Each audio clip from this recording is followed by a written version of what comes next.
외신에 보도된 우리의 모습 살펴보는 밖에서 본 한국 코너입니다. 자, 국제민주연대의 강은지 팀장 이번 주에도 나오셨습니다. 어서 오십시오. 네, 안녕하세요. 어제 그 인터넷을 뜨겁게 달군 이 실시간 검색어에 계속 올라간 그렇죠. 김무성 캐리어. 네. 그게 외신에서도 많이 받았다면서요? 네, 많이 받았고요. 예. 외신에서 또 이게 이 내용을 소개를 하면서 그 동영상 링크를 다 걸어놔가지고. 그렇겠죠. 네. 그래서 그 동영상을 안 보면 무슨 얘기인지 잘 몰라요. 네. 예. 그 동영상을 딱 일단 보면 눈에 확 들어오죠. 예. 무슨 내용인지. 그래서 이 외신에서도 보도된 걸 보면은요. 지금 미국 온라인 매체 쿼르츠나 아니면은 영국의 인디펜던트지 같은 유럽 언론들에서도 다루고 또 미국판 이제 소셜미디어 레딧이라는 소셜미디어에서도 이 동영상이 올라와서 수천 개의 댓글이 달리고 막 그랬는데요. 예, 예.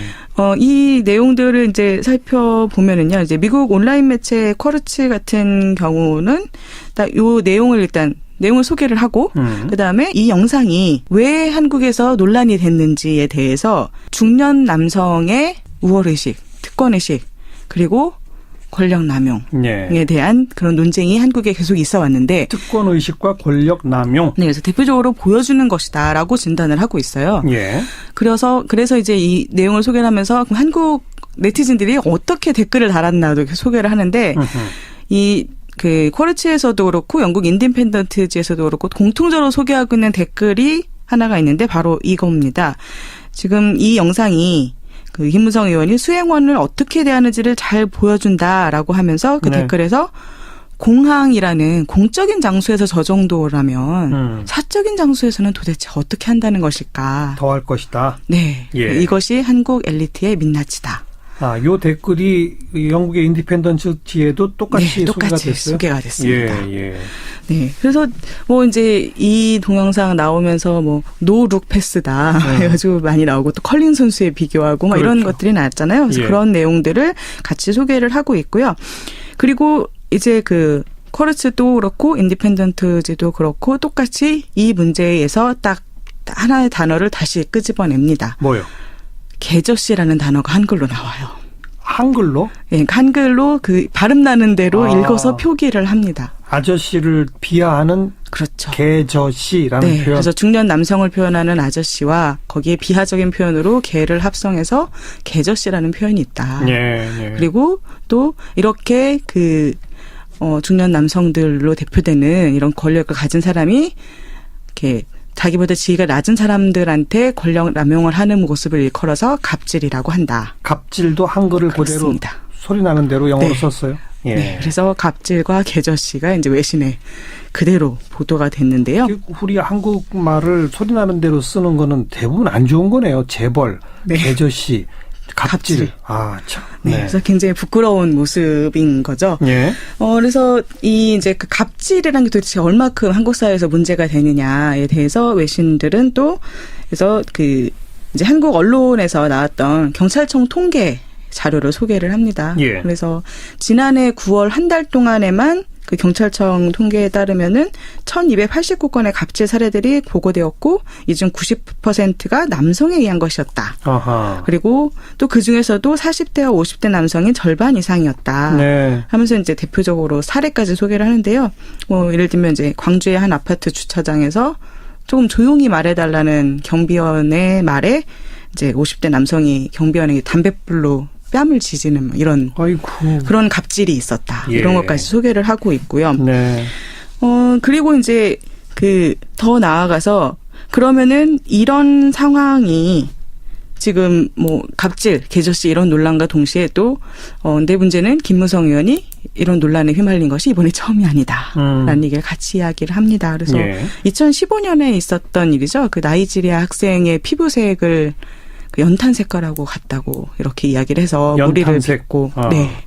그래서 나중에는 그게 이렇게 인종차별에 해당하는지 몰랐다라면서 사과를 했던 이런 거를 소개를 하고 있고요. 그리고 김무성 의원이 이제 이번 사건에 대해서 언론들의 이제 대응을 이게 왜 그렇게 이상하다고 보느냐.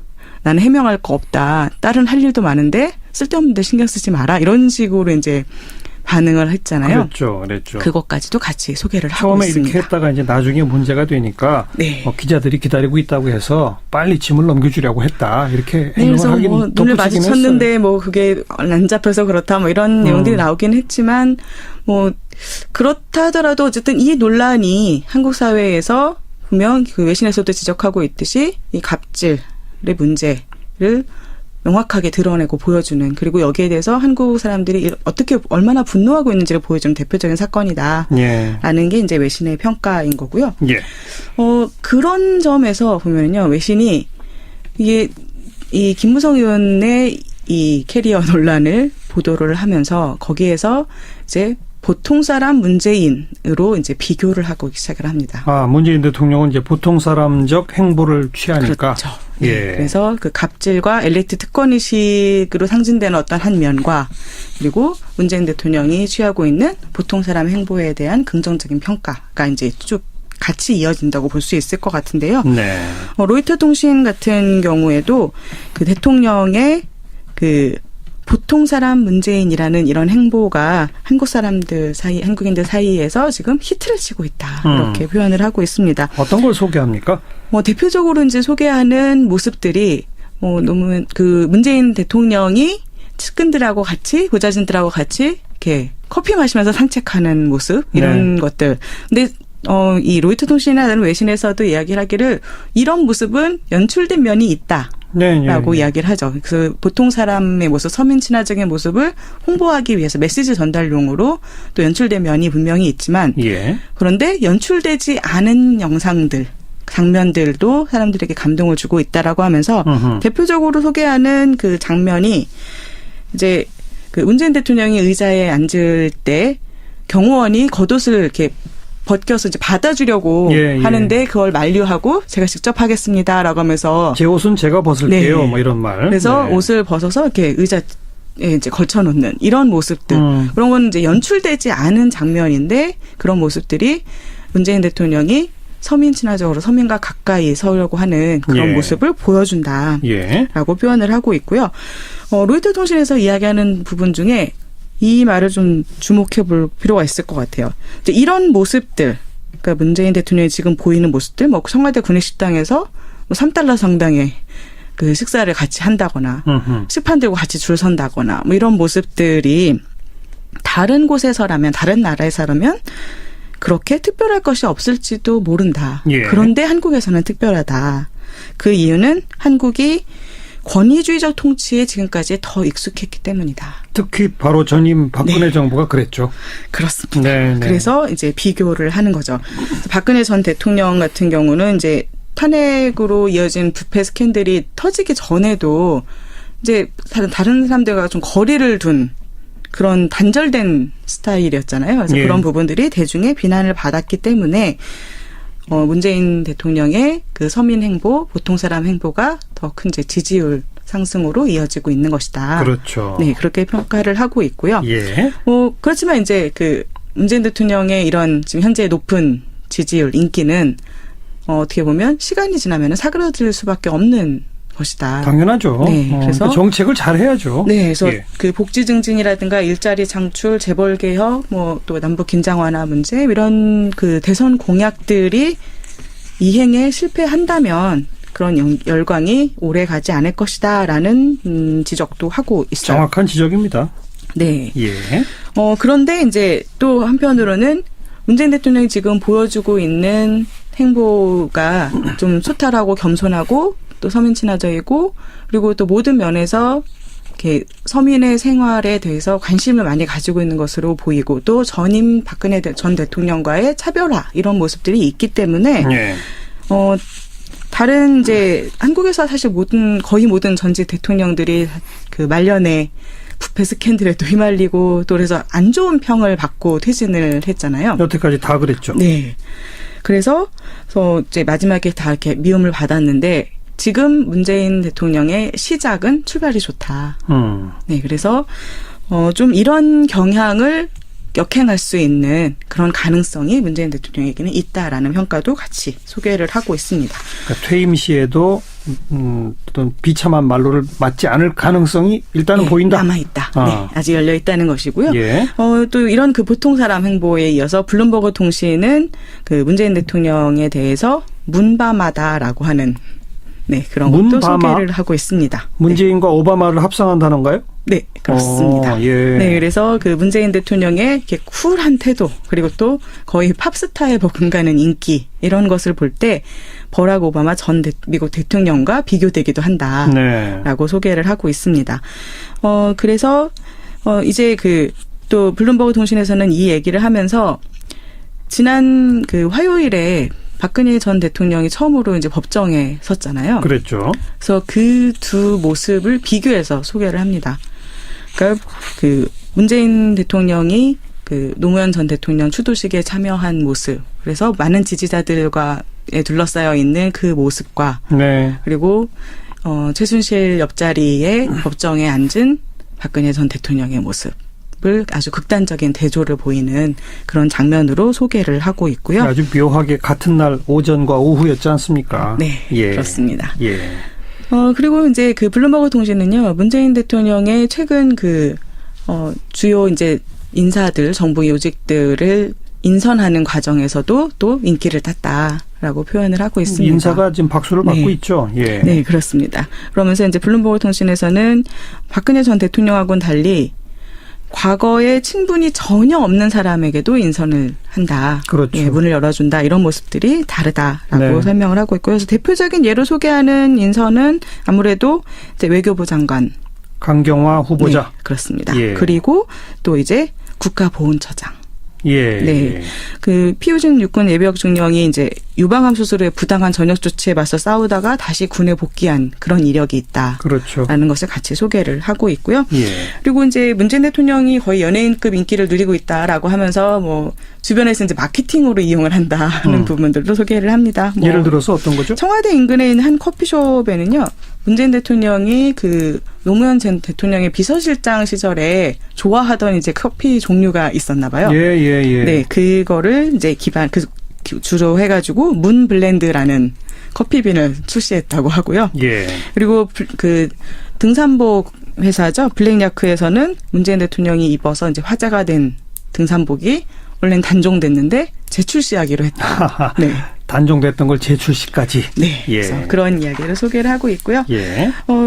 뭐 이제 그런 그 블룸버그 통신이라든가 아니면은 로이터 통신이나 다 이렇게 보통 사람 문재인 그리고 문바마 이런 인기 그 인기들이 전임 대통령들과 비교해 봤을 때 첫 출발이 좋기 때문에 조금 더 오래 갈 수 있는 여지가 있다라고 보면서도 예. 하지만 그것이 정책 이행으로 나아가지 않는다면 사그라들 것이다. 그래서 예. 정책 이행에 대한 의지를 더 강조하고 있습니다. 네, 너무나 정확한 지적이죠. 네. 그냥 상징적인 어떤 박수, 이거는 오래 갈 수 없다. 그렇습니다. 정책을 잘해야만 된다, 이거죠. 네. 인기는 사그라들기 마련이라는 것이죠. 자, 네. 그리고 또 주목할 만한 보도가 있다면요? 네. 그래서 이렇게 지금 문재인 대통령이 지금의 지지도 그리고 국민들의 신뢰를 계속 이어나가려면 그 대선 공약들 얼마큼 잘 이행해 나갈 것인지 끝까지 관철해 나갈 것인지에 대한 것이 시험대가 될 것이다라는 지적인 건데 예. 이 중에서 이제 문재인 대통령의 대표적인 공약 중에 하나가 재벌 개혁이죠. 예. 네, 이 재벌 개혁에 대한 문재인 대통령의 의지를 시험할 수 있는 잣대가 될 만한 그런 보고서가 하나 나왔습니다. 보고서요? 네, 유엔 기업가 인권 실무 그룹 이라고요. 그러니까 유엔의 인권이사회에서 마련한 그 인권의 여러 가지 주제들을 다루는 특별 절차가 있는데 그 중에서 기업의 인권 침해 문제에 대해서 대응하는 네, 그런 그 실무 그룹이 있어요. 기업과 인권 실무 그룹. 네. 네. 그 기업가 인권 실무 그룹이 지난해 5월 23일부터 6월 1일까지 한국을 공식 방문을 했었거든요. 작년에. 네. 예. 그리고 그 공식 방문한 결과 보고서가 이제 이번 6월 유엔 인권이사회 때 발표가 됩니다. 네. 그래서 1년 걸렸네요. 보고서 나오는데. 그렇습니다. 예. 그래서 그 보고서가 지금 그 어제 일자로 웹사이트에 공개가 됐어요. 네. 그래서 그 공개된 내용에서는 그래서 한국 정부의 재벌 개혁에 대한 것을 굉장히 강력하게 주문을 하고 있거든요. 그러니까 이 유엔 기업가 인권 실무 그룹에서 내놓은 이 권고 그 권고를 문재인 정부에서 얼마큼 수용하고 받아들여서 이행하느냐. 바로 이것이 어떻게 보면은 문재인 정부의 재벌개혁 의지를 시험해 볼 수 있는 그런 잣대가 되지 않을까 하는 전망이 나오고 있는데요. 보고서의 주요 내용은 어떤 것들입니까? 네. 이번 그 실무그룹의 보고서에서는요, 지금 한국의 전반적 상황을 소개하면서 재벌로 알려진 소수 대기업의 경제력이 집중되어 있다라는 걸 명확하게 지적을 하고 있고요. 예. 그리고 다양한 그 인권 침해 사례들, 주장들을 소개를 하면서 우리가 잘 아는 이 대기업들의 이름이 줄줄이 보고서에 열거가 됩니다. 어디요? 삼성도 나오고요, 현대도 나오고요, 롯데, LG, SK 뭐 다 나옵니다. 삼성은 아무래도 그 백혈병 뭐 이런 그렇습니다. 거. 네, 예. 삼성 같은 경우는 이제 삼성전자 하청업체에서 발생한 메탄올 중독 문제, 그리고 이제 그 삼성전자 및 LCD 공장에서 발생한 직업병 문제, 이것이 이제 지적이 되고 있고요.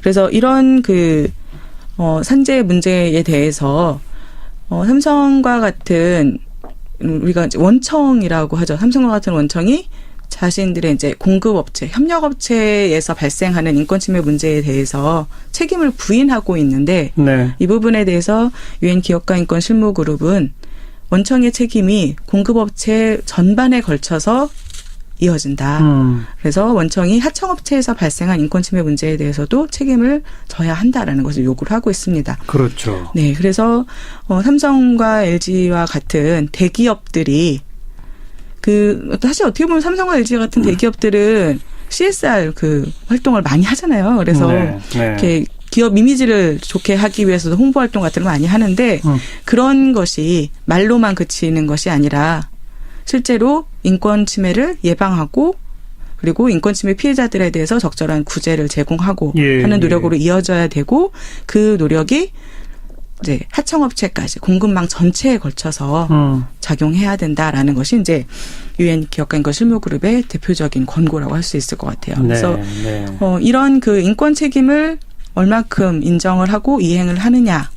그것은 어떻게 보면은 지금 왜곡돼 있는 한국 사회의 경제 질서를 바로잡는 데에도 도움이 될 것이고 그래서 유엔 기업가 인권 실무그룹에서는 이렇게 인권 책임을 기업들이 다 하도록 증진하는 것이 경제와 사회 모두의 그 유익이 된다. 그렇죠. 라고 표현을 하고 있습니다. 국익에 부합하는 우리 것이다. 경제와 기업에게도 도움이 될 것이다. 네, 그렇습니다. 네. 우리 방송에서 여러 번 다룬 그 하청업체 위험의 외주화, 이 산재 문제, 직업병 문제 이런 거 원청, 대기업이 책임을 지도록 해야 한다. 이걸 문재인 정부가 해낼 수 있을지 좀 지켜보죠. 이 유엔조차도 분명히 문제로 지적을 한 거니까요. 네, 그렇습니다. 네, 오늘 여기까지 수고하셨습니다. 네, 감사합니다.